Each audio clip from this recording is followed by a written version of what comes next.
మన ప్రభు అయిన యేసుక్రీస్తు నామములో మీకందరికీ వందనాలండి. వాక్య ధ్యానంలోకి వెళ్ళే ముందు చిన్న ప్రార్థన చేసుకుని వాక్య భాగంలోకి వెళ్దామండి.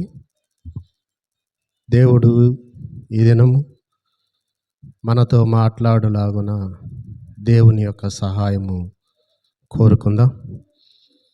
కృపాసత్య సంపూర్ణుడా, ప్రేమ కలిగిన మా కన్న తండ్రి, జీవము కలిగిన నా జీవాధిపతి, సర్వోన్నతుడా, సర్వ సృష్టికి ఆధారభూతుడా, నిత్యము నిరంతరము మాతో ఉంటున్నటువంటి మా పరలోకపు తండ్రి, మీ పరిశుద్ధమైన శ్రేష్టమైన నామమును బట్టి మీకే వందనాలు చెల్లించుకుంటున్నాం. దేవా, ఈ సమయంలో మీ పాదముల చెంతకు వస్తున్నాం. మమ్మల్ని జ్ఞాపకం చేసుకోండి. ఏ పాటి వారమయ్యా, మా జీవితాలను మీరు జ్ఞాపకం చేసుకొని మీ ప్రేమ చేత మీ యొక్క శిలువ రక్తము ద్వారా మమ్మల్ని కడిగి పవిత్రపరిచి మీ మందిరంలోకి మమ్మల్ని నడిపించిన మా దేవుడు అయినందుకు వందనాలు చెల్లించుకుంటున్నాం. ప్రార్థించి నిరీక్షించినటువంటి రీతిగా ఈ దినము ఏర్పరచబడినటువంటి యొక్క ఉపవాస కూడికకు మీరే తోడుగా ఉండండి. దేవా, మీ పిల్లలు ఆయా ప్రాంతాల్లో నుంచి, సంఘాల్లో నుంచి మీ మందిరంలోకి వస్తూ ఉండగా క్షేమకరంగా నడిపించమని వేడుకుంటూ ఉన్నాం. వచ్చినటువంటి మీ పిల్లల్ని బలపరచండి. దేవా, మీ మాటలను ఆలకిస్తున్నటువంటి ప్రతి బిడ్డకి మీ యొక్క ఆత్మ సహాయము దయచేయమని వేడుకుంటున్నాం. తండ్రి, మీ మాటలు చెప్పడానికి నన్ను ఇక్కడ మీరు నిలబెట్టుకున్నందుకు వందనాలు. నేనేపాటి వాడనయ్యా, ఏ యోగ్యత లేనటువంటి వాడను, అయినా కూడా మీరు నన్ను ప్రేమించారు, నా ఎడల కృప చూపించారు. మీ మాటలు అందించడానికి ఇక్కడ నిలబెట్టుకున్నందుకు స్తుతులు చెల్లించుకుంటున్నాం. నేను కాదు తండ్రి మాట్లాడేది, మీరే నాతో మాట్లాడండి. ఆ మాటలను మీ పిల్లలకి వినిపించగలిగే జ్ఞానాన్ని, శక్తిని, ఆలోచనను, సమయస్ఫూర్తిని మీరే దయచేయమని వేడుకుంటున్నాం. మీ పరిశుద్ధాత్మని యొక్క సహాయము దయచేయండి.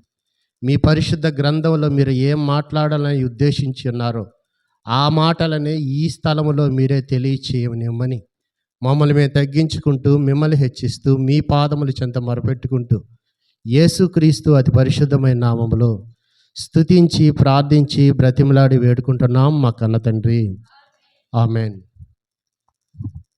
ప్రియమైనటువంటి దేవుని పిల్లలారా, ఈ ఉపవాస ప్రార్థన కూడికకు వచ్చినటువంటి మీకందరికీ మరొకసారి ప్రభు అయినటువంటి యేసుక్రీస్తు నామములో వందనాలు చెల్లించుకుంటున్నాను.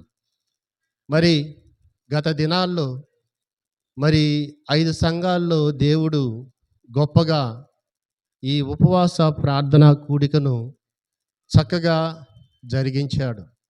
అలాగే ఈ 6వ సంఘముగా దేవుడు ఈ యొక్క ఉపవాస ప్రార్థన కూడికను ఇక్కడ జరిపించడానికి ఆయన ఎంతగానో ఇష్టపడి ఉన్నాడు.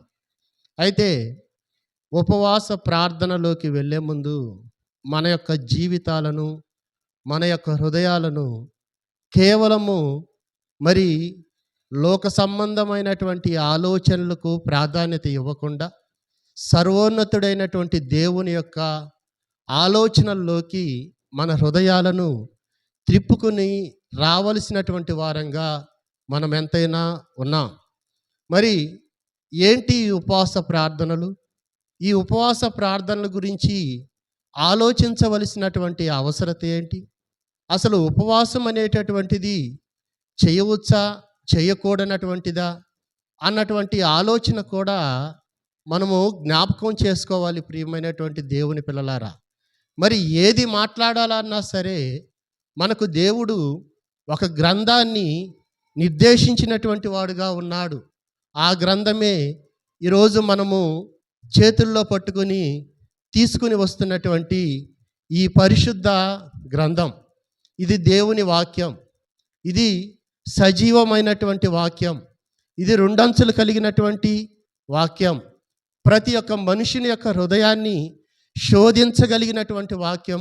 అంత మాత్రమే కాదు, పరిశోధించగలిగేటటువంటి వాక్యం. ప్రియమైనటువంటి దేవుని పిల్లలారా, అంటే ప్రపంచంలో ఉన్నటువంటి మనుషులైతే ఏమి, అలాగే దేవుని పిల్లలుగా బ్రతుకుతున్నటువంటి మనమైతే ఏమి, కేవలం ఆలోచన చేయవలసినటువంటిది లోక సంబంధమైనటువంటి వాటి కోసం మాత్రము కాదు, కానీ దేవుడు మనకిచ్చినటువంటి ఈ యొక్క పరిశుద్ధ గ్రంథం, ప్రియమైనటువంటి దేవుని పిల్లలారా ఆలోచించండి. దేవుడు మనకిచ్చినటువంటి కొద్ది సమయంలో దేవుని గురించి మనం ఎక్కువగా ఆలోచన చేస్తే దేవుడు మన ఎడల ఆయన చేయాల్సినటువంటి ప్రణాళిక ఏంటో ఆయన నిర్దేశించేటటువంటి వాడుగా ఉన్నాడు. ఇలాగ పరిశుద్ధ గ్రంథాన్ని మనం చేతబట్టుకొని వస్తూ ఉంటే కేవలము ఇది ఎలాగ కనబడుతుందంటే ఒక నల్ల కవరు ధరించుకుని ఏదో పట్టుకొని వస్తున్నటువంటిదిగా కనబడుతూ ఉంటుంది. కానీ మరి ఈ గ్రంథంలో రాయబడినటువంటి ప్రవచన వాక్యాలు అనేటటువంటివి ఏమండి నల్ల అక్షరాలతోనే మరి రాసినటువంటి సందర్భాలు కూడా కనబడతాయి. అయితే ప్రియమైనటువంటి దేవుని పిల్లలారా, అంతకన్నా ప్రాముఖ్యమైనటువంటిది ఏంటంటే ఈ పరిశుద్ధ గ్రంథం ఇలా తెరిచి చూడగానే మనకు కనిపించేది నల్ల అక్షరాలు కాదు. ఏం కనబడుతుందంటే తెలుపు అనేటటువంటిది ప్రాధాన్యంగా మనకు కనబడుతూ ఉంది. అంటే దేవుడు పరిశుద్ధుడు. ఆయన యొక్క ఆలోచన ఎలాగుంటుందంటే తన పిల్లలు కూడా పరిశుద్ధులుగా జీవించాలని దేవుడు కోరుకుంటాడు. ప్రియమైనటువంటి దేవుని పిల్లలారా, అంటే ఈ పరిశుద్ధతలోకి మనం రావాలంటే మన హృదయాలను ఎవరికి ఇవ్వాలో తెలుసా? దేవునికి మాత్రమే ఇవ్వాలి. అప్పుడే మన హృదయాలు ఎలాగ ఉంటాయంటే తెలుపుగా మార్చబడతాయి. ఆలోచించండి ప్రియమైనటువంటి దేవుని పిల్లలారా, ఈ ఉపవాస ప్రార్థనలు ఎందుకు ఊరికినేలాగా పెట్టుకుంటూ వెళ్ళిపోతున్నారంటే అది మనకు ఆలోచనకు రావచ్చు, అనేక సందర్భాల్లో రావచ్చు. ఏంటి ఇలాగ చేయవలసినటువంటి అవసరత ఏమైనా ఉన్నదా అని అంటే సాక్షాత్తు పరిశుద్ధాత్మ ప్రేరణ ద్వారా దేవుడే చెప్తున్నాడు. ప్రియమైనటువంటి దేవుని పిల్లలారా, చూడండి, నాతో కూడా ఉపవాస ప్రార్థన చేయమని దేవుడే చెప్తాడు. యావేలు గ్రంథము చూడండి ప్రియమైనటువంటి దేవుని పిల్లలారా, యావేలు గ్రంథము 2వ అధ్యాయము 12వ వచనం నుంచి 14వ వచనం వరకు కొన్ని వచనాలు మనం ధ్యానించుకుందాం. ఇప్పుడైనను మీరు ఉపవాసం ఉండి కన్నీరు విడుచుచు దుఃఖించుచు మనఃపూర్వకముగా తిరిగి నా యొద్దకు రండి అంటున్నాడు. ప్రియమైనటువంటి దేవుని పిల్లలారా, చాలండి. దేవుడు ఏమంటున్నాడు? ఇది మనుషులు నిర్దేశించినటువంటి క్రమము కాదు, ఇది సాక్షాత్తు దేవుడు నిర్దేశించినటువంటి క్రమము మాత్రమే. దేవుని యొక్క ఆలోచన ఈ ఉపవాస ప్రార్థనలో ఉన్నటువంటి ఆ యొక్క స్థితిని తన పిల్లలు ఎరగాలని దేవుడు కోరుకుంటున్నాడు. ప్రియమైనటువంటి దేవుని పిల్లలారా, ఏమంటున్నాడు? ఇప్పుడైనను మీరు ఉపవాసముండి కన్నీరు విడుచుచు దుఃఖించుచు మనఃపూర్వకముగా నా యొద్దకు రండి అంటున్నాడు. ప్రియమైనటువంటి దేవుని పిల్లలారా, వింటున్నారా? ఏమంటున్నాడు? మీరు ఉపవాసం ఉండండి, కన్నీరు విడవండి, దుఃఖించండి, ఇదిగో నా యొద్దకు రండి అంటున్నాడు. ప్రియమైనటువంటి దేవుని పిల్లలారా, దేవుని యొద్దకు వచ్చేటటువంటి క్రమంలో మన జీవితాలు ఏమైనా ఉన్నాయా? దేవుని యొద్దకు వచ్చేటటువంటి క్రమంలో దుఃఖించకపోయినా, కన్నీరు కారవకపోయినా ఆ క్రమంలో మన జీవితాలు ఏమైనా ఉన్నాయా? ప్రియమైనటువంటి దేవుని పిల్లలారా, ఉపవాస ప్రార్థన చేయాల్సినటువంటి అవసరత ఉంది అంటే ఉంది, ఖచ్చితంగా. ఎందుకని? దేవుని యొద్దకు మనం రావాలి, దేవుని యొద్దకు మనం రావాలి. దేవుని యొద్దకు మనం వస్తేనే దేవుడు మన యొక్క ఆలోచనను జ్ఞాపకం చేసుకుంటాడు. ప్రియమైనటువంటి దేవుని పిల్లలారా, దేవుని యొద్దకు రాకుండా మన సొంత ఆలోచన ప్రకారము లోకములో మునిగి తేలుతున్నటువంటి పనుల్లోకి వెళ్ళిపోతే దేవుని యొద్దకు రావలసినటువంటి ఆలోచన మనిషికి రాదు. ప్రియమైనటువంటి దేవుని పిల్లలారా, కన్నీరు విడుచుచు దుఃఖించుచు మనఃపూర్వకముగా నా దగ్గరికి రండి అంటున్నాడు. నా దగ్గరికి రండి అంటున్నాడు. ఎందుకు రమ్మంటున్నాడు అంటే చదవండి ప్రియమైనటువంటి దేవుని పిల్లలారా, మీ దేవుడైన యెహోవా కరుణ వాత్సల్యము కలిగినటువంటి వాడు, శాంతిమూర్తియు, అత్యంత కృపగలవాడై అత్యంత కృపగలన వాడినై ఉండి తాను చేయనుద్దేశించిన కీడును చేయక పశ్చాత్తాపడును. పశ్చాత్తాపడును. ఎవరండి పశ్చాత్తాపడేది? ఎవరు పశ్చాత్తాపడాలి? మనుషులు చేసిన పాపాన్ని బట్టి, మనుషులు చేసిన క్రియలను బట్టి మనుషులు పశ్చాత్తాపడవలసింది పోయి, నీవు నేను చేసినటువంటి కీడును బట్టి ఎవరు పశ్చాత్తాపడడానికి ఇష్టపడుతున్నాడు? దేవుడు పశ్చాత్తాపడుతున్నాడంటే దేవునికి మన ఎడల ఎంత ప్రేమ ఉందో ఆలోచిస్తున్నారు ప్రియమైనటువంటి దేవుని పిల్లలారా. తాను పశ్చాత్తాపడడానికి ఇష్టపడుతున్నాడంట. ఒక తప్పు చేస్తే నేను ఎందుకురా ఈ తప్పు చేశాను, ఇదిగో చేయవలసినటువంటి అవసరత ఎందుకుంది అన్నటువంటి ఆలోచనలోకి మనం వెళ్ళిపోయి, దిగులు పడిపోయి, మంచంలోకి వెళ్ళిపోయి, ఆ బాధను ఓర్చుకోలేక కన్నీళ్ళు విడుచుచు దుఃఖించుచు ఎందుకు చేశాను ఈ తప్పు అని చెప్పి పశ్చాత్తాపడవలసినటువంటి మనిషి యొక్క జీవితము ఇక్కడ అంటున్నాడు. దేవుడు కనికరము కలిగిన దేవుడు. నీ విషయములో నీవు కీడులోకి వెళ్ళకుండా నీవు నా సన్నిధిలోకి వస్తే నీ విషయములో బాధపడేటటువంటి వాడిని ఎవరినో తెలుసా? నేనే. ఇంక ఎవరు బాధపడేటటువంటి వాళ్ళు లేరు. బాధపడేటటువంటి వ్యక్తిని నేనే. నీ విషయంలో నేను పశ్చాత్తాపడుతున్నాను.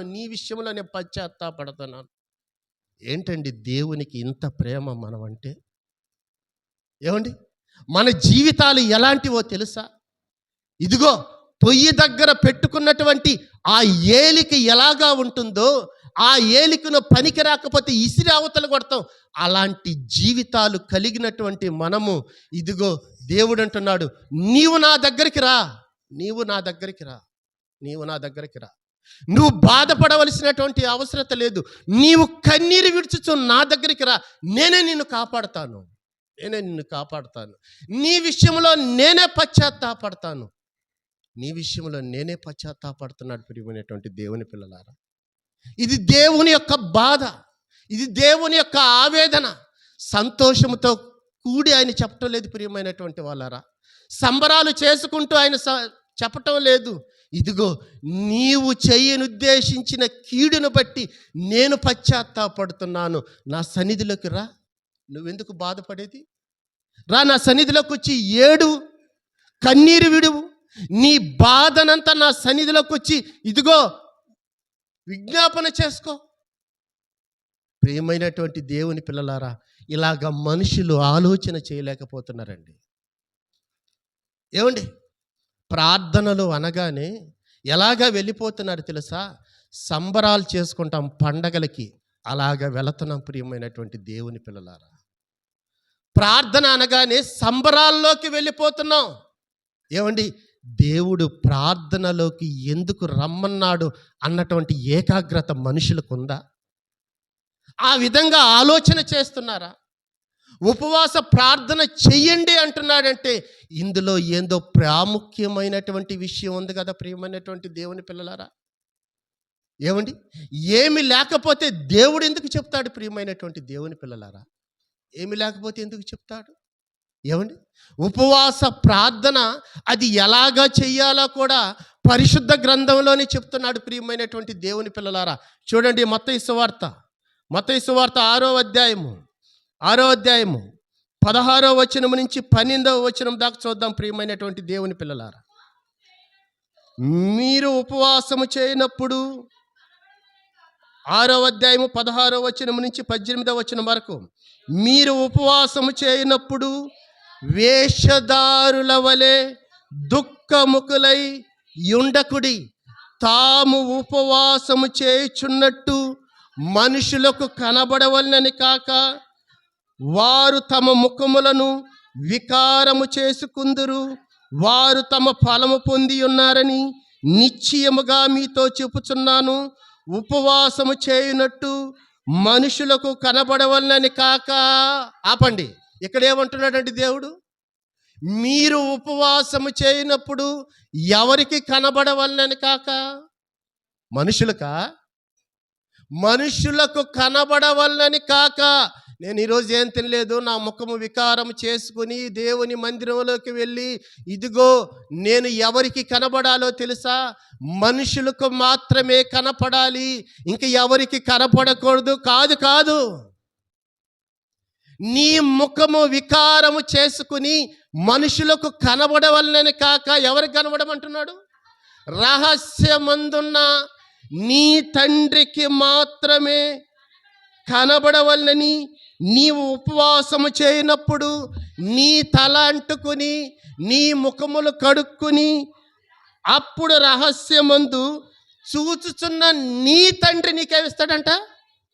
నీ తండ్రి. అక్కడ ఏమంటున్నాడు? ఎవరు పశ్చాత్తాపడుతున్నాడు? నీ తండ్రి పశ్చాత్తాపడుతున్నాడు. ఇక్కడికి వచ్చేటప్పటికేమో ఎవరు అంటున్నాడు? నీ తండ్రి అంటున్నాడు. ఏమి ఇవ్వడానికి? ప్రతిఫలం ఇవ్వడానికి. ఏమండి, మనుషులకు కనబడాలని ఉపవాసం చేయకూడదు. రహస్యమందున్న నీ తండ్రికి మాత్రమే, నీ తండ్రికి మాత్రమే, నిన్ను పుట్టించిన నీ తండ్రికి మాత్రమే, నీ తండ్రికి మాత్రమే, నిన్ను పంపించిన నీ పరలోకపు తండ్రికి మాత్రమే నువ్వు కనబడాలి, కనబడాలి, కనబడాలి. అప్పుడే ప్రతిఫలం, అప్పుడే ప్రతిఫలం.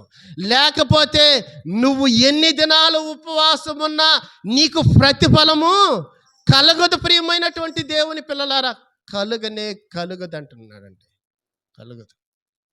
ఏమండి, ఎందుకు ఉపవాసం ఉండాలో తెలుసా? ఎందుకు ఉపవాసం ఉండాలో తెలుసా? ఎఫెసీయులు రాసిన పత్రిక చూడండి, 6వ అధ్యాయము 10వ వచనం నుంచి చూడండి. ప్రియమైనటువంటి దేవుని పిల్లలారా, ఎఫెసీయులు రాసిన పత్రిక 6వ అధ్యాయము 10వ వచనం. తుదకు ప్రభు యొక్క మహాశక్తిని బట్టి ఆయనందు బలవంతులయ్యుండుడి. మీరు అపవాది తంత్రములను ఎదురించుటకు శక్తిమంతులగునట్లు దేవుడిచ్చు సర్వాంగ కవచమును ధరించుకునుడి అంటున్నాడు. ప్రియమైనటువంటి దేవుని పిల్లారా, ఏమండి, దేన్ని ఎదిరించాలంట? ఈరోజు చాలా కుటుంబాలు నాశనం అయిపోతున్నాయి. ప్రియమైనటువంటి దేవుని పిల్లలారా, చాలామంది యవ్వనస్తులు నాశనం అయిపోతున్నారు. ఏమండి, దేవుని కొరకు బ్రతకవలసినటువంటి వారే తమ జీవితాలను లోకంలో పెట్టి ఇదిగో ప్రియమైనటువంటి వాళ్ళరా ఎవరి బానిసత్వంలో చిక్కుకుని అల్లాడిపోతున్నారు తెలుసా? అపవాది యొక్క బానిసత్వంలో ఇరుక్కుని అల్లాడిపోతున్నారు ప్రియమైనటువంటి వాళ్ళ. ఇదిగో తుదకు మీరు ప్రభు యొక్క మహాశక్తిని బట్టి ఎవరిని ఎదిరించమంటున్నాడండి? అపవాది తంత్రములను ఎదిరించుటకు ఏం ధరించుకోవాలా? ఏం ధరించుకోవాలండి? సర్వాంగ కవచము. సర్వాంగ కవచము ఇది ఎక్కడి నుంచి వస్తుందో తెలుసా? అంగట్లోకి వెళితే కొనుక్కుంటే రాదు. అంగట్లోకి వెళ్తే వస్తుంది అనుకుంటున్నావా? నువ్వు ఎంత డబ్బు ఇస్తానన్నా వాళ్ళు ఎవరు? ఈ సర్వాంగ కవచమును ఎక్కడ ధరించుకోవాలో తెలుసా? దేవుని మందిరములోనే ధరించుకోవాలి ప్రియమైనటువంటి దేవుని పిల్లలారా. ఆ సర్వాంగ కవచము ఎలాగ ధరిస్తాడో తెలుసా? ప్రార్థన చేయుట యందును, వాక్యము ధ్యానించుట యందును, ఇదిగో ఉపవాసముతో కూడినటువంటి భయము కలిగి భక్తి కలిగి ఎప్పుడైతే మనం జీవించడానికి ఇష్టపడతామో అప్పుడే దేవుడు సర్వాంగ కవచమును ధరిస్తాడు. ప్రియమైనటువంటి దేవుని పిల్లలారా, ఏమండి, బైబిల్ చదువుతున్నారా? అందరు ఇళ్లలో చేరి చదువుతున్నారా? ఏముందిలే, ఈ నల్లట్ట పుస్తకం కదా, తెరిస్తే తెలుపు కనబడుతుంది అని అనుకుంటున్నారా? ఏముంది బైబిల్ చదవకపోతే? అనుకోవచ్చు. చదవకపోతే ఏమో అనుకోవచ్చు. చదివితేనే తెలుస్తుంది ప్రియమైనటువంటి దేవుని పిల్లలారా. చదివితే నీ దగ్గరికి అపవాది రానే రాదు. వాడు నిన్ను ముట్టడు. ఎందుకనే తెలుసా? దేవుడు నీకేమిచ్చాడో తెలుసా? సర్వాంగ కవచమును ఆల్రెడీ ఏం చేస్తున్నాడు? ధరింపజేస్తున్నాడు. ప్రియమైనటువంటి వాళ్ళారా, ఏమండి, దేవుని ఆలోచన చాలా గొప్పది. ప్రియమైనటువంటి దేవుని పిల్లలారా, దేవుని సంకల్పం చాలా గొప్పది. దేవుని ఉద్దేశం చాలా గొప్పది. ఏమండి, ఆయనలోకి ఒక్కసారి వెళ్ళి చూడండి ప్రియమైనటువంటి దేవుని పిల్లలారా, ఆయన స్థితి ఏంటో అర్థమవుతుంది. లోకంలో వైపు చూస్తే ఏమీ కనబడదు, ఏమీ కనబడదు. దేవునిలోకి తొంగి చూడు. ఏమండి, దేవుడు ఇన్నివ్వడానికి మనకు సిద్ధంగా ఉన్నాడు. ప్రియమైనటువంటి దేవుని పిల్లరా, ఉపవాసము ప్రార్థన చెయ్యమంటున్నాడు. ఉపవాస ప్రార్థన ఎలా చెయ్యాలంటున్నాడు? ఉపవాస ప్రార్థన ఎందుకు చెయ్యాలి అంటున్నాడు?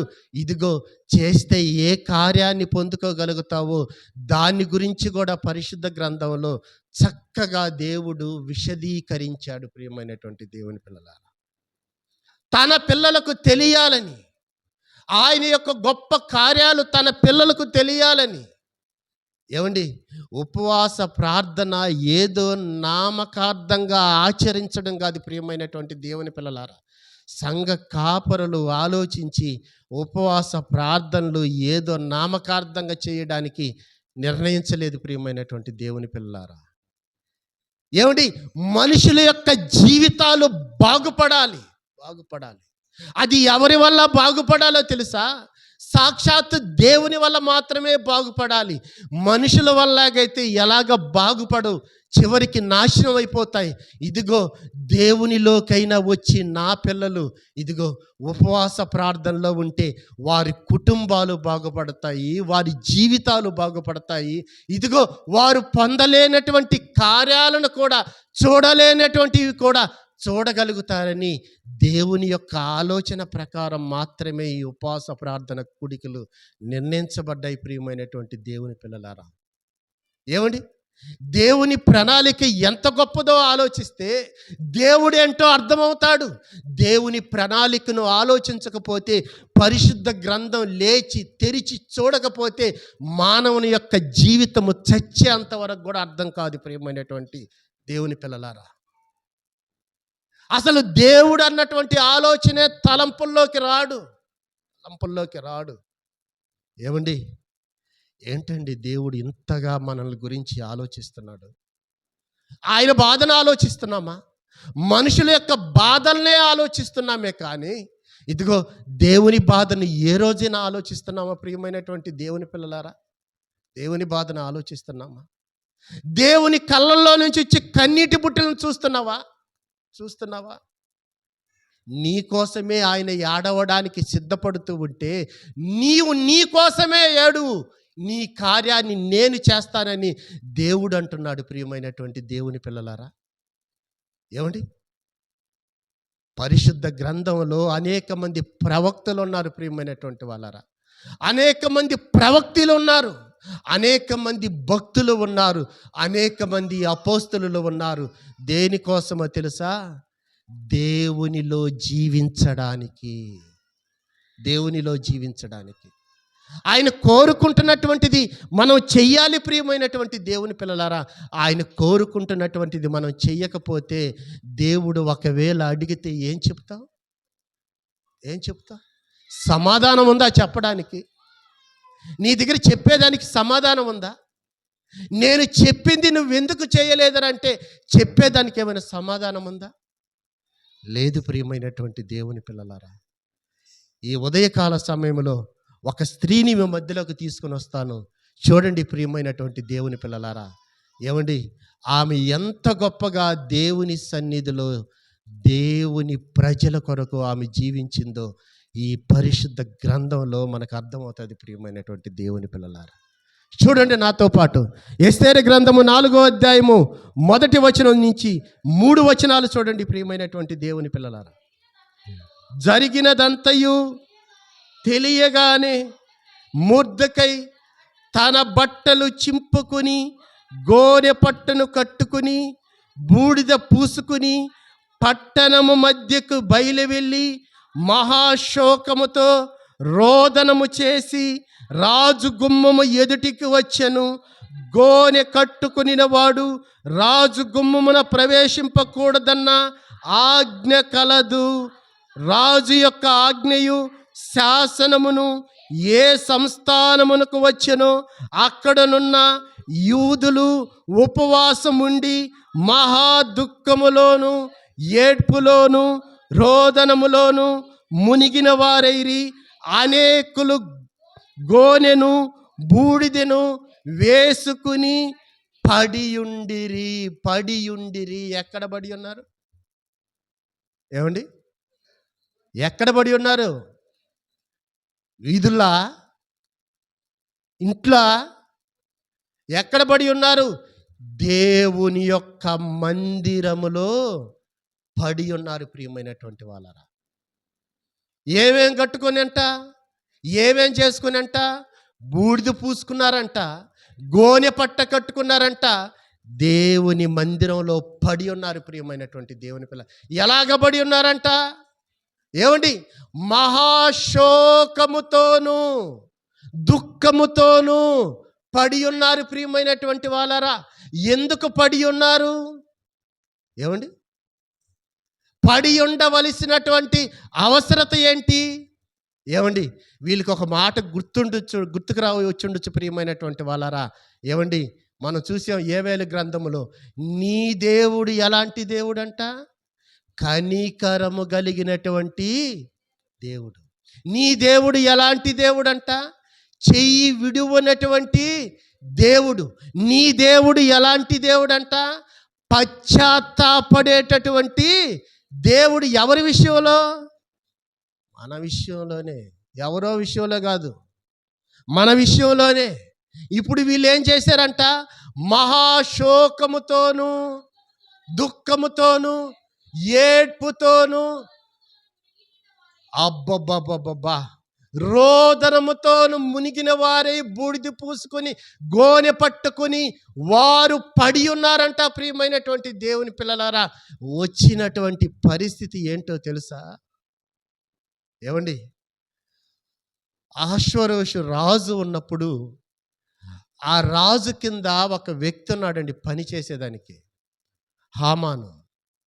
అతను ఏం చేశాడో తెలుసా? ఆయన వెళుతూ ఉన్నప్పుడంట, అందరూ ఆయన వెళుతూ ఉంటే, గుర్రం మీదకి పోతూ ఉంటే అందరూ తలలో వంచాలంట. ఏమండి, ఇప్పుడు అందరూ తలలో వంచుతూ ఉన్నారు. తలలో వంచనటువంటి ఒక వ్యక్తి ఉన్నాడు, మొర్దెకై తల వంచకపోతే అలాగ కాలక్రమేణా జరుగుతూ పోతూ ఉంటే ఎవరికి కోపం వచ్చేసిందో తెలుసా? పిచ్చికిపోయిందండి. ఆ హామానికి పిచ్చికిపోయింది. ఏం చేయాలి? అందరేమో తలలు వంచుతున్నారు, ఇదిగో ఈయనేమో తల వంచటం లేదు. ఈ యూదుడికి ఎంత గర్వమరా! ఒక రాజు దగ్గర పనిచేసేటటువంటి నేనే ఒక రాజు స్థానంలో ఉంటే, ఇదిగో గుర్రం మీద ఎక్కిపోతూ ఉంటే, ఇదిగో రాజుకు తల వంచినా ఒకటే, నాకు తల వంచినా ఒకటే అనేటటువంటి గర్వం పుట్టుకొని వచ్చిందండి. గర్వం పుట్టుకుని రావడం వల్ల ఎలాగైపోయాడు తెలుసా? తట్టుకోలేకపోయాడు. యూదుడేమో నువ్వేం చేస్తావో చేసుకోబోరన్న స్థితిలో ఉన్నాడు మొర్దెకై. ఎందుకనే తెలుసా? యూదులు ఎవరికి తల వంచుతారో తెలుసా? ఏమండి, దేవుడు రాసి ఇచ్చినటువంటి ఆజ్ఞల్లో ఒక ఆజ్ఞ, ఇదిగో పైన ఆకాశం అందే కానీ, క్రింద భూమి అందే కానీ, భూమి క్రింద నేల అందే కానీ, నేను తప్ప వేరొక దేవుడు లేడు. యూదులు ఎక్కడి నుంచి వచ్చారో తెలుసా? ఏమండి, ఈ యూదా గోత్రం ఎక్కడి నుంచి పుట్టుకుని వచ్చిందో తెలుసా? యాకోబుకి కుమారులైనటువంటి వారి గర్భాల్లో నుంచి పుట్టుకొచ్చినటువంటి గోత్రమే యూదా గోత్రం. యాకోబు ఏం ఆలోచించాడు? నా దేవునికే నేను తల వంచాలి, ఇంక ఎవరికి నేను తల వంచకూడదు. అదే మాటను తన గర్భంలో పుట్టుకొచ్చినటువంటి పిల్లలకు చెప్పాడు. ప్రియమైనటువంటి వాళ్ళరా, తన గర్భంలో నుంచి పుట్టుకొచ్చిన పిల్లలకు చెప్పాడు. అదే మాట ఆయా గోత్రాల్లో ఉన్నటువంటి ప్రజలు ఏమండి తమ దేవునికి తప్ప మరి ఎవరికి తల వంచేటటువంటి వారు కాదు. తలలు వంచేది ఎవరో తెలుసా? దేవుని పిల్లలు తలలు వంచరు ప్రియమైనటువంటి వాళ్ళరా. దేవుని ఎరుగినటువంటి వారే తలలు వంచుతారు. దేవుని ఎరిగినటువంటి వారు తలలు వంచరు. నువ్వేం చేస్తావో చేసుకోపోని అనుకున్నాడు. ఇదిగో ఆ బాధను తట్టుకోలేక ఇదిగో వీడిని బ్రతకడానికి వీడు బ్రతకడానికి వీలు లేదురా, వీడిని చంపియాలని చెప్పేసి వీడినే కాదు ప్రియమైనటువంటి వాళ్ళరా, ఆ యొక్క దేశములో ఉన్నటువంటి యూదా ప్రజలనందరినీ చంపించడానికి ఒక శాసనాన్ని తీసుకొని వచ్చాడు హామాను. శాసనం తీసుకొని వచ్చారు. ఎప్పుడు చంపాలా కూడా నిర్ణయం చేసుకున్నారు. ఎప్పుడు చంపాలా కూడా నిర్ణయం చేసుకున్నారు. ఇదిగో అక్కడ మనకు అర్థమవుతుంది. ఎక్కడంటే ఈ 3వ అధ్యాయములో ఏమండి, నాతో కూడా చూడండి, 8వ వచనం చూడండి. 12 అంతటా హామాను అహష్వేరోషుతో చెప్పినదేమనగా, మీ రాజ్య సంస్థానములన్నిటి యందుండు జనులో ఒక జాతి వారు చెదరియున్నారు. వారి విధులు సకల జనుల విధులకు వేరుగా ఉన్నవి. వారు రాజు యొక్క ఆజ్ఞలను గైకొనువారు కారు. కాబట్టి వారిని ఉండనిచ్చుట రాజునకు ఎంత మాత్రము కూడా ప్రయోజనము లేదు. అహష్వేరోషుకి రాజుకి అర్థమై ఉంటుందేమో ప్రియమైనటువంటి వాళ్ళరా, ఎందుకయ్యా రాజ్యంలో ఉన్నటువంటి ప్రజలను చంపేస్తే ఏమైనా బాగుంటుందా, రాజ్య పరిపాలన బాగుండదు కదా అన్నటువంటి ఆలోచన రావచ్చు ప్రియమైనటువంటి వాళ్ళరా. ఇక్కడ ఎవరు విరోధిగా మారాడు అంటే హామాను విరోధిగా మారాడు. ఇప్పుడు విరోధిగా మారి అహష్వేరోషుతో చెబుతూ ఉన్నాడు, నువ్వు చేయలేవా చెప్పు, నేను చేస్తాను, పత్రికలను పంపిస్తాను, పత్రికలను ముద్రిస్తాను, వాటిని ఎంత ఖర్చు పెట్టైనా చేస్తాను అంటున్నాడు ప్రియమైనటువంటి వాళ్ళరా. రాజా నువ్వు చేయలేవా, నీ చేత కాదా? వారు నీ మీద తిరగబడి ఉన్నప్పుడే ఇదిగో నీ ప్రజల మీద నీ సంస్థానముల మీద తిరగబడి ఉంటే నువ్వు ఏం చేతగాని వాడిగా కూర్చో ఉండావే, నీ వల్ల కాదా అంటే ఏమండి, రాజు ఏమి మాటలాడక ఉండక మునిపే ఎవరు వెళ్ళాడో తెలుసా? పత్రికలను ముద్రించడానికి హామాను వెళ్ళాడు ప్రియమైనటువంటి వాళ్ళరా. పలాను నెల పలాను తేదీన వీళ్ళను చంపాలని ముద్రించినప్పుడు రాజు యొక్క ఉంగరం తీసుకుని వెళ్ళి ముద్రించాడు ప్రియమైనటువంటి వాళ్ళరా.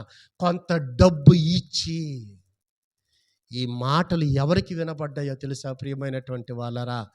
మొర్దెకైకి వినబడ్డాయి ప్రియమైనటువంటి వాళ్ళరా.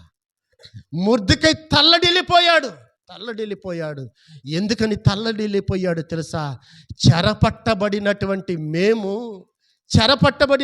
మేము మా దేవుని చేతిలోనే మేము చావాలి, కానీ ఈ యొక్క హామాను చేతిలో చావవలసినటువంటి వారమా? మా దేవుని చేతిలోనే మేము చావాలి.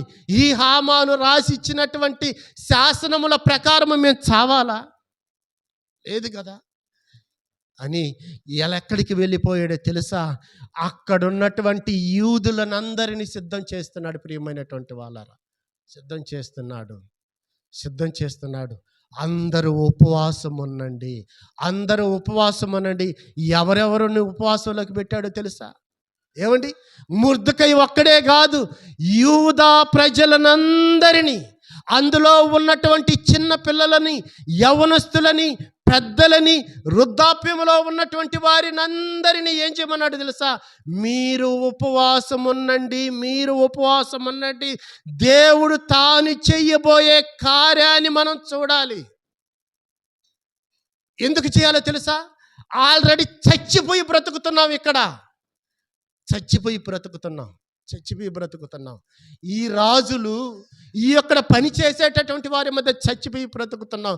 ఇదిగో ఎంతకాలం చచ్చిపోయి బ్రతకతాంరా? దేవుడు మనకు విడుదలనిస్తాడురా, మీరు వెళ్ళి ఉపవాసం చేయండి అని బ్రతిమలాడుకుంటున్నాడు ప్రియమైనటువంటి దేవుని పిల్లలరా. చావు లోతుల్లోకి వెళ్ళిపోతే దేవుని బాధ అంటే అర్థమవుతుంది ప్రియమైనటువంటి వాళ్ళ.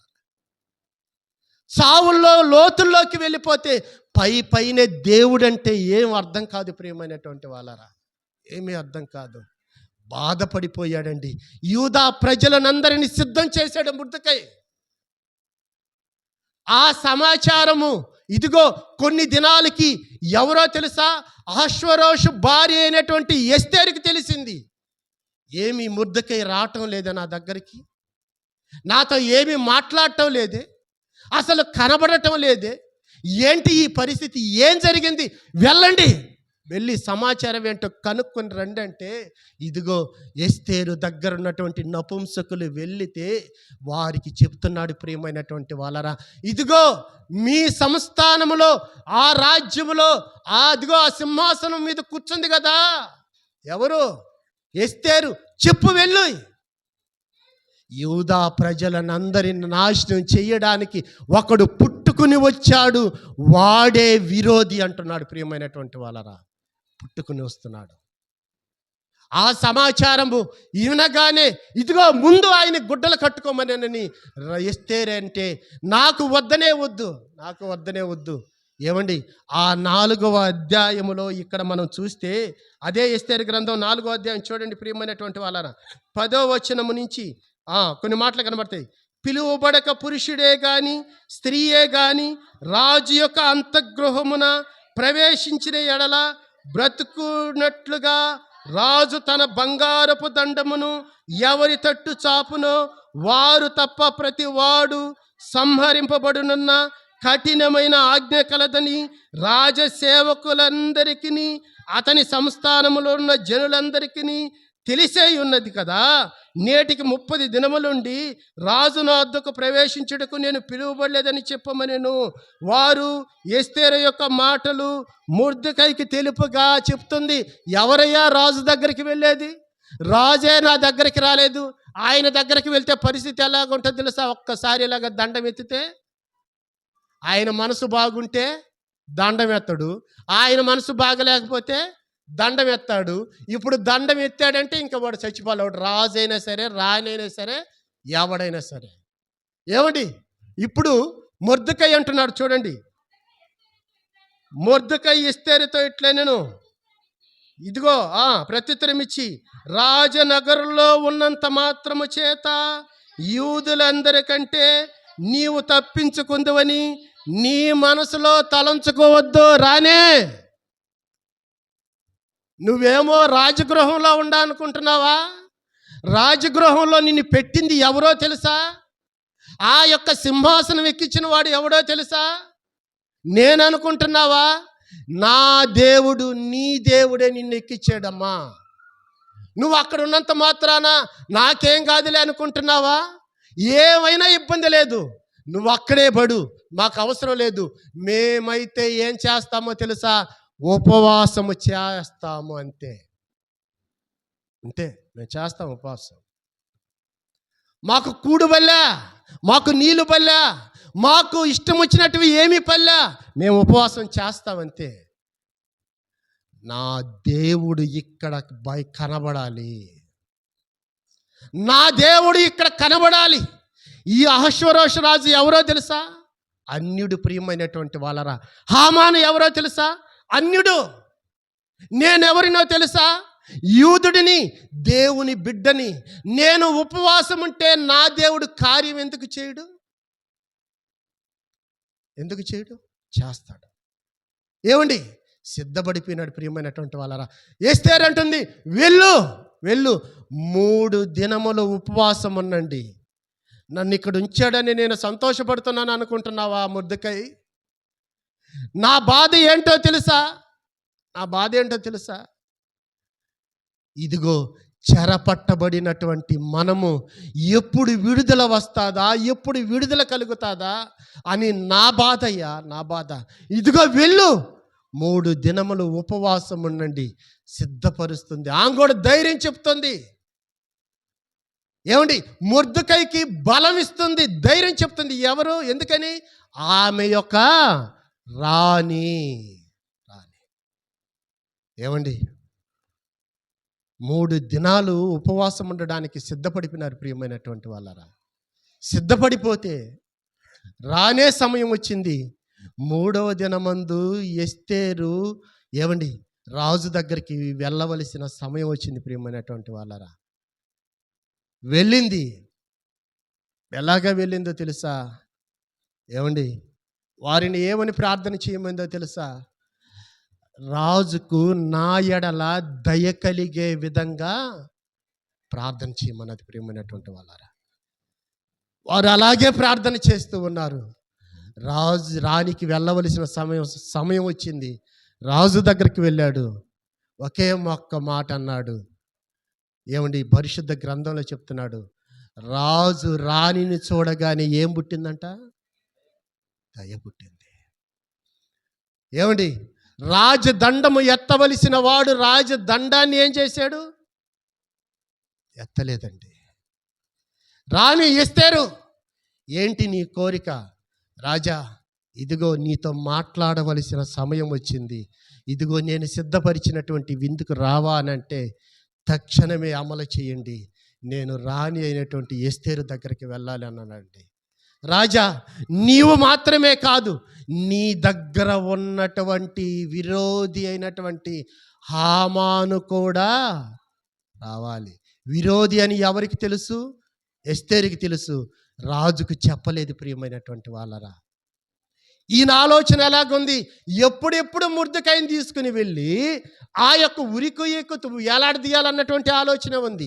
ఎప్పుడెప్పుడు యూదా ప్రజలు చచ్చిపోతారా అన్నటువంటి ఆలోచన ఉంది. ప్రియమైనటువంటి దేవుని పిల్లలారా, రానే సమయం వచ్చింది. రాజు, రాణి, హామాను అందరూ కూర్చో ఉన్నారు ఒక దగ్గర. ఏమండి, ఆల్రెడీ ఎవరికి టెన్షన్ అయిపోయిందో తెలుసా? ఎవరికి టెన్షన్ అయిపోయింది? హామాను సంతోషంలో కూడా తట్టుకోలేకపోతున్నాడు. ప్రియమైనటువంటి వాళ్ళారా, ఎవరికి టెన్షన్ అయిపోయిందో తెలుసా? హామాను భార్యకి టెన్షన్ అయిపోయింది. ఎందుకైంది హామాను భార్యకి? హామాను భార్యకి ఎందుకు అవసరత? హామాను కదా, హామాను భార్యకు అవసరత ఎందుకు? ప్రియమైనటువంటి దేవుని పిల్లలారా, చూడండి 6వ అధ్యాయములో 12వ వచనం నుంచి చూద్దాం. ప్రియమైనటువంటి దేవుని పిల్లలారా, తరువాత మొర్దెకై రాజు గుమ్మమునొద్దకు వచ్చెను. అయితే హామాను తల కప్పుకొని దుఃఖించుచు తన ఇంటికి త్వరగా వెళ్ళి పోయెను. హామాను తనకు సంభవించినదంతయు తన భార్య అయిన జెరెషును తన స్నేహితులందరికీ తెలుపగా, అతని యొద్దనున్న జ్ఞానులు అతని భార్య అయిన జెరెషును, ఎవని చేత నీకు అధికార నష్టము కలుగుచున్నదో ఆ మొర్దెకై యూదుడైన ఎడల నీకేం కలగదు? అతని మీద నీకు ఏం కలగదు? ఏంటండి అక్కడ అంటున్నాడు ఆయన? జ్ఞానులు అంటున్నారు, అతడు ఒకవేళ యూదుడైతే మొర్దెకయి నీకు అతని మీద విజయం కలుగుదంటున్నాడు. కారణం ఏంటి? ప్రియమైనటువంటి వాళ్ళారా, మొర్దెకయిని గురించి ఒక జ్ఞాని ఇలాగ చెప్తూ ఉన్నాడంటే ఏమండి, కారణం ఏంటి అసలు? వీళ్ళు ఎవరో తెలుసా? చెరపట్టబడినటువంటి వారు. చెరపట్టబడినటువంటి వారిలో కొంతమంది ఉన్నారు. వారు ఎవరో తెలుసా? దానియేలు గ్రంథంలో మనకు కనబడుతుంది. ప్రియమైనటువంటి వాళ్ళారా, చెరపట్టబడిన వారిలో ఎవరెవరున్నారో తెలుసా? షడ్రక్ ఉన్నాడు, మెషక్ ఉన్నాడు, అబేద్నెగో ఉన్నాడు. అంత మాత్రమే కాదు, దానియేలు కూడా ఉన్నాడు. అమ్మా, ఒకవేళ అతను యూదుడైతే ఇదిగో నీకు జయము కలుగదు, నీ భర్తకు జయము కలుగదు అంటున్నాడు. ప్రియమైనటువంటి వాళ్ళారా, జెరెష్తో చెప్తున్నాడు. ఆమెకి టెన్షన్ అయిపోయింది. ఏంటి, ఎందుకు కలుగదు అన్నటువంటి ఆలోచనలోకి వెళ్ళిపోయింది. గ్రంథాలు తీసుకుని రండి అంటుంది. ఏమండి, రాజు నెబుకద్నెజరు కాలములో షడ్రకు, మెషక్కు, అబేద్నెగోను ఇదిగో ఆ యొక్క అగ్నిగుండములో వేయాలని అనుకున్నప్పుడు ప్రియమైనటువంటి దేవుని పిల్లలారా, ఎవరికి జయం వచ్చింది, ఎవరికి అపజయం వచ్చింది? షడ్రకు, మెషకు, అబేద్నెగోలకు జయం వచ్చింది, రాజుకు ఏమొచ్చింది? అపజయం వచ్చింది. దానియేలు కాలములో ఏమండి, దానియేలును ముమ్మార్లు ప్రార్థన చేస్తున్నాడని తీసుకుని వెళ్ళి సింహపు గుహలో వేయండ్రారంటే సింహాలే నోళ్ళు మూసుకుని దానియేలు దగ్గరికి రానటువంటి పరిస్థితి. వీళ్ళు ఎవరో తెలుసా? యూదులు. ప్రియమైనటువంటి దేవుని పిల్లలారా, ఇప్పుడు అంటున్నాడు, ఒకవేళ యూదుడై ఉంటే, ఇదిగో మొర్దెకై యూదుడై ఉంటే నీకు జయం కలగదు. ఎందుకంటే ఆల్రెడీ పడిపోయినటువంటి వాళ్ళు ఉన్నారు. ఈ యూదులు అనబడినటువంటి వారి పక్షాన ఆయా కాలాలలో దేవుడు గొప్ప కార్యములు చేసినటువంటి వాడుగా ఉన్నాడు. ప్రియమైనటువంటి వాళ్ళరా, షడ్రెక్కును, మెషక్కును, అబేద్నెగోను ఏమండి దేవుడు కాపాడాడు. దానియేలును సింహపు గుహలో వేయబడినప్పుడు దానియేలును దేవుడు కాపాడాడు. వారిని గురించి చెప్తూ ఉన్నారు. ఎవరు? రాజులు. ఇదిగో వీరి దేవుడు గొప్పవాడు అంటున్నాడు. ప్రియమైనటువంటి వాళ్ళరా, నువ్వు ఉపవాస ప్రార్థనకు వచ్చేటటువంటి సమయంలో ఎలాగ రావాలో తెలుసా? నా దేవుడు గొప్పవాడు, నా దేవుడు ఏ కార్యమైనా చేస్తాడు. ఏమండి, నా దేవుడు ఏ కార్యానైనా చేయగలుగుతాడు. ఇదిగో నేను ఎలాగ వెళ్ళాలి దేవుని సన్నిధిలోకి? ఉపవాస ప్రార్థనతో వెళ్ళాలి, కన్నీరు విడుచుచూ వెళ్ళాలి, దుఃఖించుచూ వెళ్ళాలి, మహాశోకముతోనే వెళ్ళాలి, రోదనముతోనే వెళ్ళాలి. ఏమండి, వెళ్ళే క్రమాల్లో నువ్వు చేయకూడనటువంటి కార్యాలు ఏందో తెలుసా? వేషధారిగా మాత్రము రాకూడదు. వేషధారిగా వచ్చావంటే నీ దేవుడు నీ ప్రార్థన వినడు. ప్రియమైనటువంటి దేవుని పిల్లలారా, వినడు.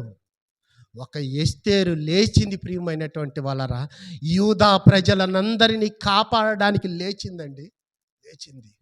నా ప్రజలను నేను కాపాడుకోకపోతే ఎలాగా? జెరెషుకి ఏమొచ్చిందో తెలుసా? ఇదిగో ఎక్కడ లేని ఏమండి టెన్షన్ వచ్చేసిందండి. మమ్మల్ని ఏం చేయబోతారు? మమ్మల్ని కూడా చంపేస్తారా? ప్రియమైనటువంటి దేవుని పిల్లలారా, వెళ్ళింది ఎస్తేరు, రాజు దగ్గరికి వెళ్ళింది. రాజుతో అంటుంది 7వ అధ్యాయములో, అక్కడ ఒక మాట చూడండి. 7వ అధ్యాయములో 4వ వచనములో, సంహరింపబడుటయు హతము చేయబడి నశించుటకును నేనును నా జనులను కూడా అమ్మబడిన వారము మేము దాసులము కావును, దాసురాండముగాను అమ్మబడిన ఎడల నేను మౌనముగా ఉందును. ఏలయనగా మా విరోధిని తప్పించుటకై మేము రాజువగు తమరిని శ్రమపరుచుట యుక్తము కాదు రాజా అంటుంది. ఎవరా విరోధి? ఇదిగో రాజా, నీ దగ్గర ఉన్నటువంటి హామానే.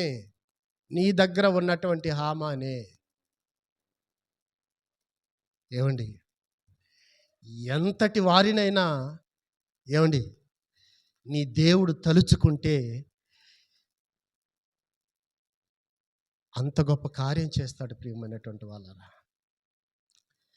ఎంతటి వారైనా సరే, వారు రాజులు కాదు, ఇంకెవరో కాదు, ఎవరినైనా ఏదైనా చేయగలిగినటువంటి దేవుడు నీవు నేను నమ్ముకున్నటువంటి దేవుడు. ప్రియమైనటువంటి దేవుని పిల్లలారా, అయ్యా మేము దాసురాండ్రము, అమ్మబడిన వారము, ఇదిగో మా విరోధి, ఇదిగో అతన్ని తప్పించుకోలేక మేము ఎలాగా ఉన్నామో తెలుసా? మా దేవుని సన్నిధిలో ఉపవాసం ఉండి ప్రార్థన చేస్తున్నాం. కన్నీళ్ళతో అడుగుతుంది. ప్రియమైనటువంటి వాళ్ళ నవ్వుతా అడగటం లేదు, కన్నీళ్ళతో అడుగుతుంది, దుఃఖిస్తూ అడుగుతుంది, రోదనము చేస్తూ అడుగుతుంది. మేము దాసురాండ్రమయ్యా, మేము అమ్మబడిన వారమయ్యా. నేను ఒకవేళ రాణి కావచ్చేమో, కానీ నాది రాణి స్థానము కాదయ్యా, నేను అమ్మబడిన దానును, నేను దాసుడినయ్యా, దాసుడును. బ్రతిమాలుకుంది. ప్రియమైనటువంటి వాళ్ళరా, రాజా మొర్దెకైకు ఏర్పరచబడినటువంటి ఆ ఉరికొయ్య సిద్ధంగా ఉంది. మొర్దెకైకు ఉరికొయ్య ఎవరు చెప్పారు? ఈ హామానే చెప్పాడు. తీసుకుని వెళ్ళి ఉరివేయండి, తీసుకుని వెళ్ళి ఉరివేయండి. అతన్ని మాత్రమే కాదు, అతనికి ఉన్నటువంటి కుమారులను కూడా ఏం చేయమన్నాడు తెలుసా? చంపేయమన్నాడు. ప్రియమైనటువంటి వాళ్ళరా, నీ దేవుడు తలుచుకుంటే శాసనాలను కూడా మార్చగలిగినటువంటి దేవుడు. నీ దేవుడు తలుచుకుంటే నువ్వు అడుగు, దేవుడు ఇస్తాడో లేదో చూడు. వేషధారిగా అడగవాకు. వేషధారిగా అడిగితే నీ జీవితంలో మిగిలేది ఏందో తెలుసా? సున్నాయే కనబడతాది, కానీ అక్కడ ఏ సంఖ్యలో కూడా కనబడవు. ప్రియమైనటువంటి వాళ్ళరా, అడుగు. నా జీవితంలో ఇన్ని ఉపవాస ప్రార్థనలు జరిగిన ఏ కార్యం లేదనుకుంటున్నావా? వేషధారిగా అడగవాకు. కేవలము నీ హృదయము దేవుని హృదయముకు మాత్రమే అంటుకుని ఉండాలి. నీ హృదయము ఇంకొకరి హృదయము కాదు అంటుకునేది. నీ హృదయము దేవుని హృదయంకి అంటుకోవాలి. ప్రియమైనటువంటి వాళ్ళరా, ఎందుకనే తెలుసా? నీ దేవుడు పశ్చాత్తాపడేవాడు. నువ్వు ఏడిస్తే ఆయన నవ్వేవాడు కాదు. నువ్వు ఏడిస్తే ఆయన కూడా ఏడుస్తాడు. ఏంటి, నా కుమారుడు బాధపడుతున్నాడు, నా కుమార్తె బాధపడుతుంది. ఏంటండి దేవుని ఎడల మనకున్న ప్రణాళిక ఏంటి? ప్రియమైనటువంటి వాళ్ళరా, ఆమంటుంది, అయ్యా మేము అమ్మబడిన వారమయ్యా. ఇక్కడ నిలబడిన వారు ఎంతోమంది చచ్చిపోయారయ్యా, కానీ నేను బ్రతికి ఉన్నానంటే ఎవరి వలనో తెలుసా? నా దేవుని వలన మాత్రమే. ప్రియమైనటువంటి వాళ్ళరా, హామానును చంపించేశారు. తన కుమారులను చంపించేశాడు. ఏం చేశాడో తెలుసా? యూదులను విడిపించారు. ప్రియమైనటువంటి వాళ్ళరా, యూదులకు ఏమొచ్చిందో తెలుసా? దేవుని సన్నిధిలో మొర్దెకయి, యూదులు, పిల్లలు, పెద్దలు, యవనస్తులు అందరూ సాష్టాంగపడి నమస్కరిస్తూ ఉంటే, 3 దినాలు ఉపవాసం ఉండి ప్రార్థన చేస్తూ ఉంటే, దేవుడు వారికి ఏమిచ్చాడో తెలుసా? అత్యధికమైన విజయం ఇచ్చాడు. ప్రియమైనటువంటి వాళ్ళారా, అందుకని అంటాడు, చూడండి నాతో కూడా పరిశుద్ధ గ్రంథంలో రోమీలకు రాసిన పత్రిక 8వ అధ్యాయము 31వ వచనం నుంచి 39వ వచనం వరకు. ప్రియమైనటువంటి వాళ్ళారా, రోమీలకు రాసిన పత్రిక 8వ అధ్యాయము 31వ వచనం నుంచి 39వ వచనం వరకు. అట్లుండగా ఏమందుము? దేవుడు మన పక్షమునుండగా మనకు విరోధి ఎవడు? తన సొంత కుమారుణ్ణి వెనుక తీయక మనందరి కొరకు ఆయనను అప్పగించిన వాడు, ఆయనతో పాటు సమస్తమును మనకి ఎందుకు అనుగ్రహింపబడుడు? దేవుని చేత ఏర్పరచబడిన వారి మీద నేరము మోపువాడెవడు? దేవుని చేత ఏర్పరచబడిన వారి మీద నేరము ఎవడు మోపేది? దేవుని చేత ఏర్పరచబడిన వారి మీద నేరము ఎవరు మోపేది? తర్వాత చదవండి ఏమంటున్నాడు? నీతిమంతులుగా తీర్పు తీర్చువాడు దేవుడే, శిక్ష విధించువాడెవడు? చనిపోయిన క్రీస్తేసే.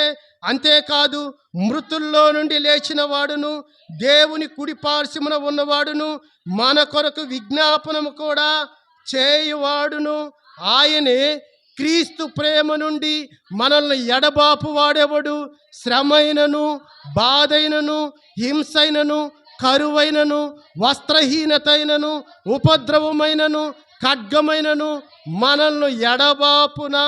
ఇందును గూర్చి రాయబడినదేమనగా, నిన్ను బట్టి దినమెల్లా మేము వధించబడిన వారము, వధకు సిద్ధమైన గొర్రెలమని మేము ఎంచబడిన వారము అయినను మనల్ని ప్రేమించిన వాని ద్వారా మనము వీటన్నిటిలో ఏం పొందుతున్నామంట? అత్యధికమైన. ఇదండి ఉపవాస ప్రార్థనలో వచ్చేది. ఏమొచ్చిందండి యూదులకి? అత్యధికమైన విజయం వచ్చిందా లేదా? ప్రియమైనటువంటి వాళ్ళరా, యూదులు చంపేయాలనుకున్నప్పుడు యూదులే తమ శత్రువులను చంపేశారు. తెలుసా? యూదులే తమ శత్రువులను చంపేశారు. ఎవరైతే చంపాలనుకుంటున్నారో వాళ్ళనే చంపేశారు యూదులు. ఏమండి, రాయబడిన పత్రికలు ఏమయ్యాయి ప్రియమైనటువంటి వాళ్ళరా? రాయబడిన పత్రికలు ఏమయ్యాయి ప్రియమైనటువంటి వాళ్ళరా? ఏమండి, ఇక్కడ అంటున్నాడు, ఈ దేవుడు మన పక్షమునుండగా మనకు విరోధి ఎవడు? దేవుడే నా పక్షమున ఉంటే నాకు విరోధి ఎవడున్నాడు అసలు? నా కొరకే నా ప్రభువు ఆ సిలువను ఎక్కాడు, నా కొరకు, నాకు విజయాన్ని తీసుకుని రావడానికి. ఇదిగో ఆనాడు కాలంలో రోమా సామ్రాజ్యంలో ఉన్నటువంటి వారు, ఇదిగో ఇతడు మాకొద్దు అన్నారు, ఇతన్ని సిలువ వేయండి అని అన్నారు. ఎక్కడ జంకలేదు ప్రియమైనటువంటి వాళ్ళారా, ఎక్కడ జంకలేదు. మీరు సిలువ వేస్తారా? ఏంటి వెళ్ళారు ప్రియమైనటువంటి వాళ్ళారా.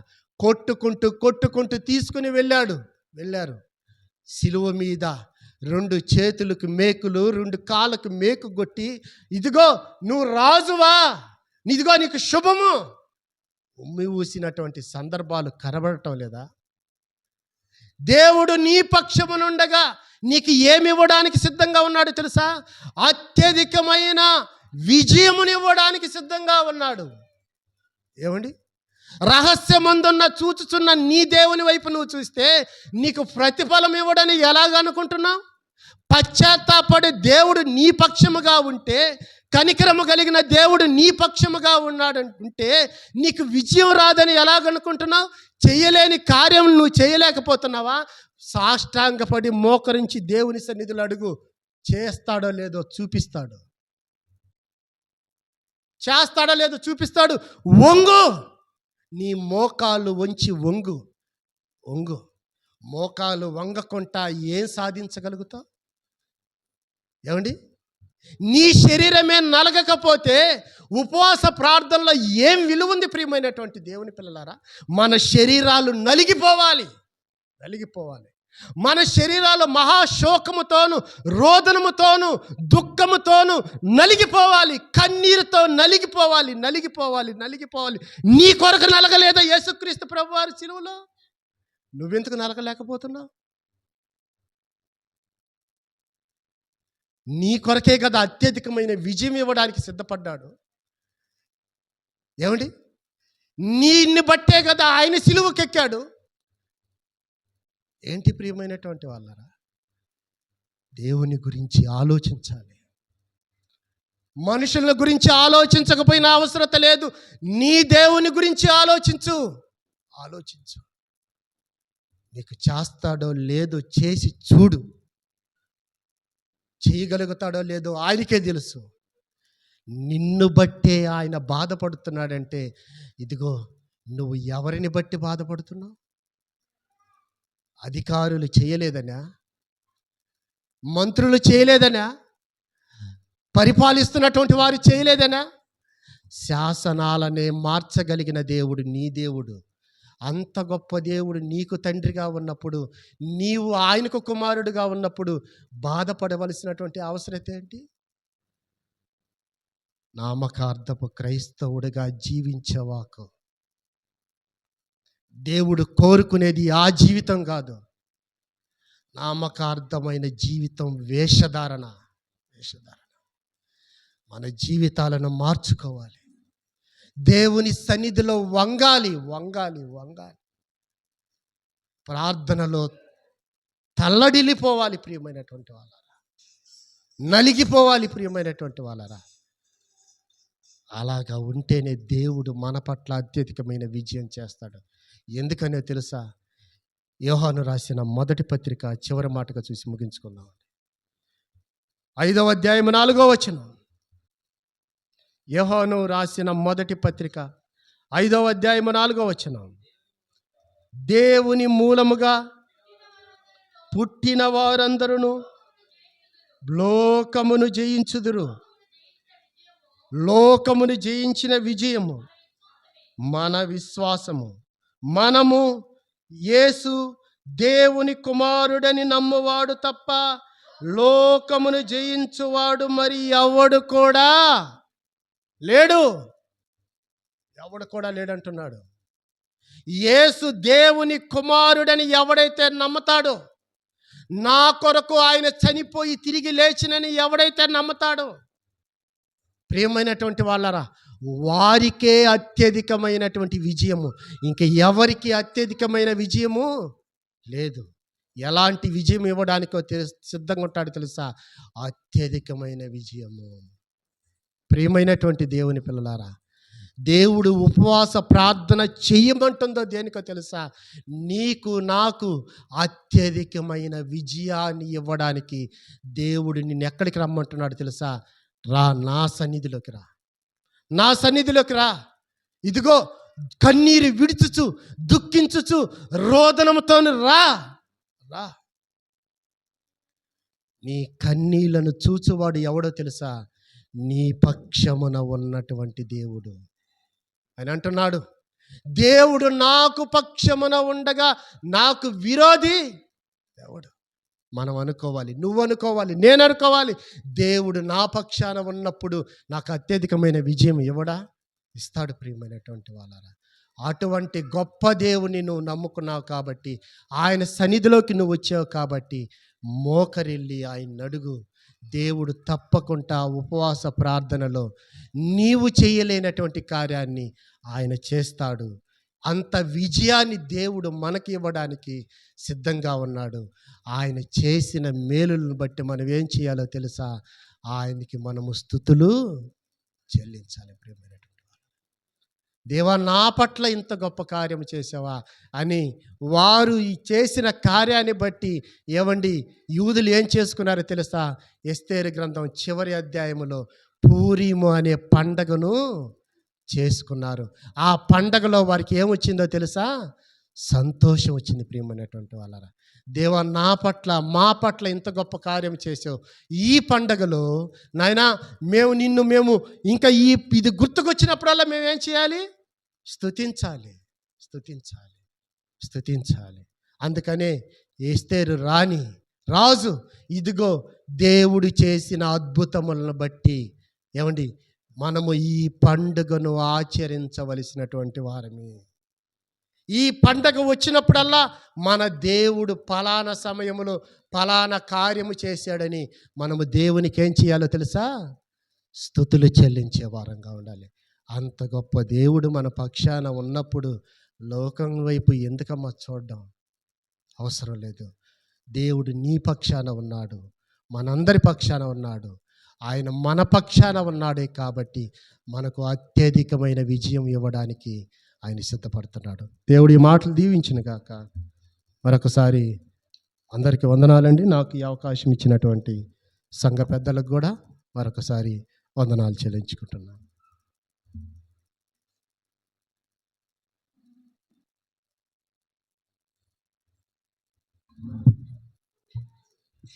మంచిది.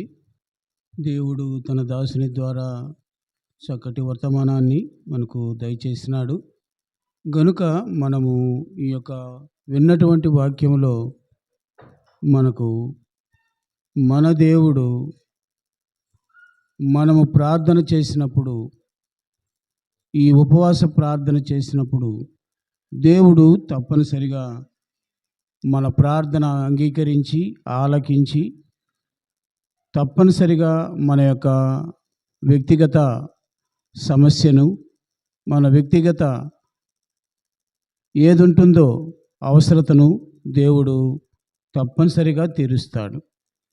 అంతేకాదు మనతో పాటు మనకే కాదు, మన జనులకు లేక మన యొక్క సంఘములో ఉన్నవారికి అందరికీ కూడా ఆయన తప్పనిసరిగా అవసరతలు తీర్చే దేవుడుగా ఉంటున్నాడు. అయితే మనము మొర్దెకైలాగా, ఎస్తేరులాగా మనము ప్రార్థన, విజ్ఞాపన, యాచన ఈ మూడు కలిగి ఉండాల్సిన వారంగా ఉంటున్నాం. అప్పుడు చివరిగా కృతజ్ఞత మనము దేవునికి చెల్లించగలుగుతాం. కాబట్టి ప్రార్థన ఉండాలి వ్యక్తిగతంగా, విజ్ఞాపన ఉండాలి అందరి కొరకు, అదే సమయంలో యాచన చేయాలి. అంటే ఎంతగా దేవుణ్ణి అడిగితే అంతగా దేవుడు మనకు దయచేయటానికి ఇష్టపడేవాడుకుంటున్నాడు. ఈ మూడు విషయాలు కూడా మనము ఆ యొక్క మొర్దెకై జీవితంలో, ఎస్తేరు జీవితంలో వారు చేయగలిగినారు. ఉపవాసం ఉండి దీక్ష పూనినప్పుడు వారు కోరుకున్న రీతిగానే అన్నీ కూడా వారికి అనుకూలంగా మార్చాడు దేవుడు. అలా మార్చటానికి మనుషుల వల్ల కాదు, కానీ దేవుని వల్ల మాత్రమే అవుతుంది. అందుకే మనం ఎప్పుడూ కూడా ఎందుకు ఈ సంవత్సరం ఎప్పుడైనా కూడా, పోయిన సంవత్సరమైనా అంతకుముందు సంవత్సరమైనా, మొదట ప్రారంభించే పరిచర్య ఏమిటి అని అంటే ఉపవాస ప్రార్థన. ఇందులో మనకు అన్ని విధాల అన్నిటి కొరకు మనము ప్రార్థన చేస్తాం, విజ్ఞాపన చేస్తాం, యాచన చేస్తాం. కనుక చివరిలో ఈ సంవత్సరం ఆఖరాలో ప్రభువుని స్తుతించగలుగుతాం. ఇలాంటిది మన జీవితంలో ఉండేదాని కొరకే మనము తప్పనిసరిగా ఈ ఉపవాస ప్రార్థన చేయాల్సి వస్తుంది. అందుకని ఇంతకుముందు కూడా దైవదాసులు చెప్పారు, యోవేలు ప్రవక్త ఎలాగైతే ఉపవాస ప్రార్థన చేయండి అని చెప్పాడో, అదే ప్రారంభించిన ఈరోజు కూడా సహోదరుడు చివరిగా దేవుని వలన కానిది ఏదీ లేదు అన్నటువంటి విషయాన్ని మనం గుర్తు చేసుకున్నాం. దేవునికి అసాధ్యమైనది ఏదీ లేదు. ముందుగా తండ్రి ఏమన్నాడో చూడండి. ఆదికాండము తండ్రి అయినటువంటి యెహోవా ఏమన్నాడో చూడండి. ఆదికాండము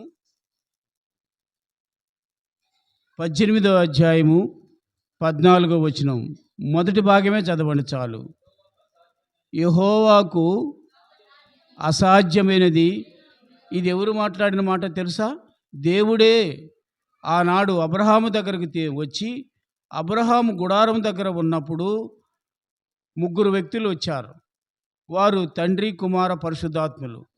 ముగ్గురు వచ్చి దూతలు అని అనుకున్న, అక్కడ రాయబడి ఉంది.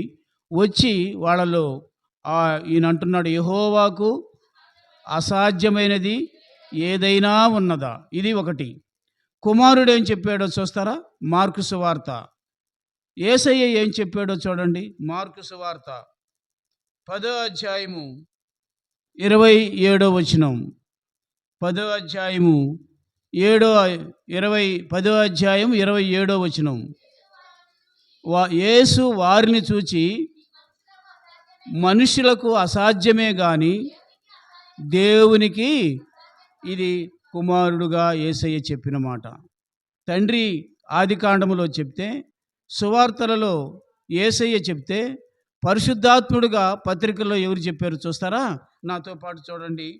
అపోస్తల హెబ్రీలు రాసిన పత్రిక 13వ అధ్యాయము 5, 6 వచనాలు.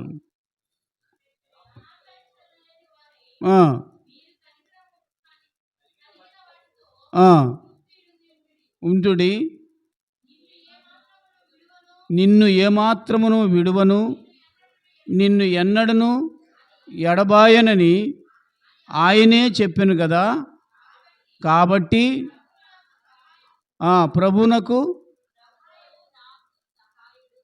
ప్రభువే నాకు సహాయుడు. ప్రభువే నాకు సహాయుడు అంటే ఇప్పుడు చెప్పండి, ఈ మూడు కంపేర్ చేసుకోండి. తండ్రిగా ఏమన్నాడు? నాకు అసాధ్యమైనది ఏదీ లేదు. మరి కుమారుడు ఏమన్నాడు అంటే, దేవునికి అసాధ్యమైనది ఏదైనా ఉన్నదా అన్నాడు. ఆఖరాకి పరిశుద్ధాత్ముడు కూడా ఏమంటున్నాడు కదండి? బాగా ఆలోచన చేయండి. ఏది కూడా ఆయనకు అసాధ్యమైనది ఏదీ లేదు.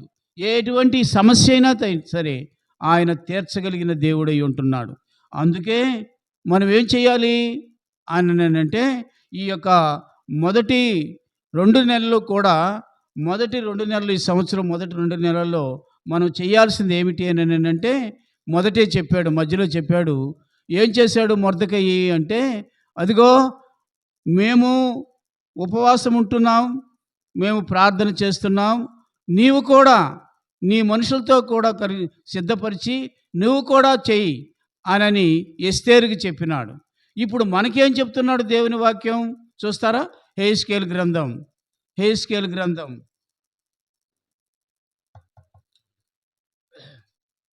యెహెజ్కేలు గ్రంథం 38వ అధ్యాయం